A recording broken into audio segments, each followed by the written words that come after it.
बाली महान बलवान और अत्यंत रणधीर है। हे स्वामी, जो भी इन ताड़ के वृक्षों को एक ही बाण से ढहा देगा वही बाली को मार सकेगा।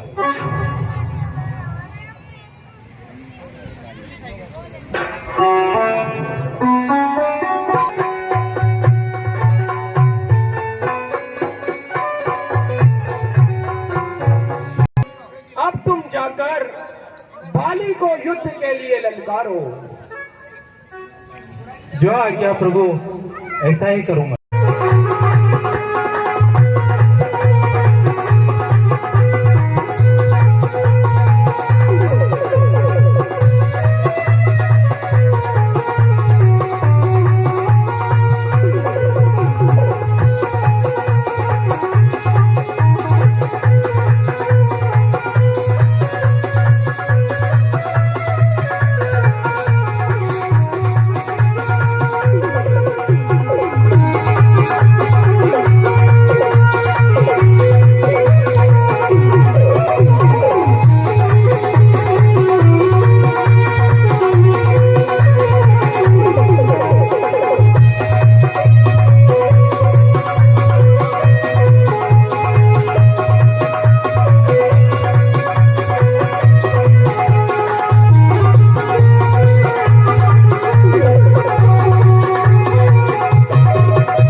हे करुणा निदान श्री रामचंद्र जी ने फिर भी मैं तेरी और सुग्रीव कैसे प्यारा।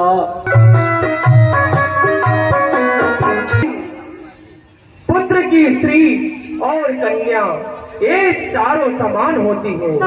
जो कोई भी इन्हें बुरी दृष्टि से देखता है उसे मारने में कोई पाप नहीं लगता।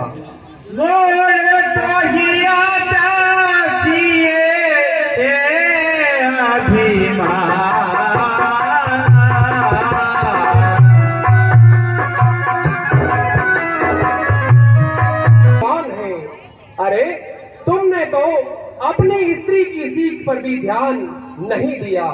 सुग्रीव को मेरी भुजाओं के बल का आश्रित जानकर भी हे अधम अभिमानी तुमने उसे मारना चाहा। सुनहु राम स्वामी सत चलन चातुरी हो सब अजम में पापी अति बलगनी चोरी। हे प्रभु आपके सामने मेरी चतुराई नहीं चल सकती। हे प्रभु आप करुणा निधान स्वयं मेरे सामने हो।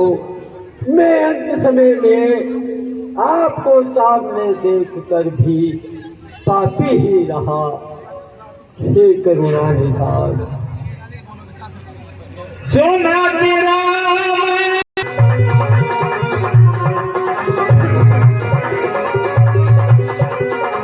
हे तात, मैं तुम्हारे प्राणों को अचल कर दूं, तुम प्राणों को बनाए रखो। ऋषि मुनि जन्म जन्मों तक अनेक यत्न करते हैं, फिर भी अंत समय में उनके मुख से राम नहीं निकलता। आज वही प्रभु जिसके नाम पर जिनके बल पर शंकर जी काशी मोक्ष देते हैं, आज वही प्रभु मेरी आंखों के सामने है।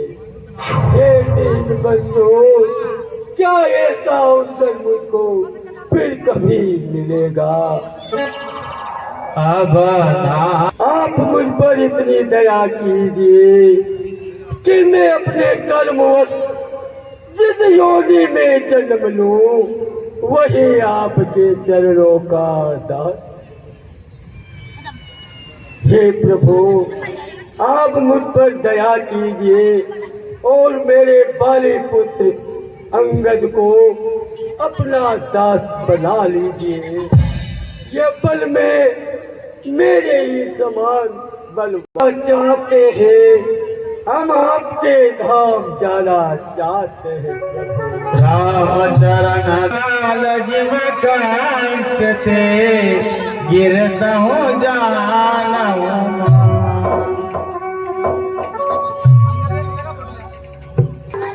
प्राणनाथ हे प्राणनाथ, मैंने आपको बहुत समझाया कि सुग्रीव से लड़ने मत जाइए।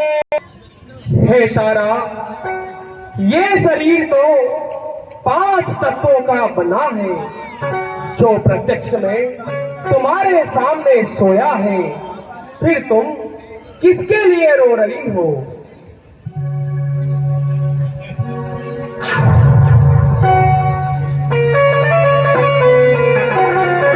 हे भैया लक्ष्मण, अब तुम जाकर सुग्रीव जी को राज तिलक दे आओ।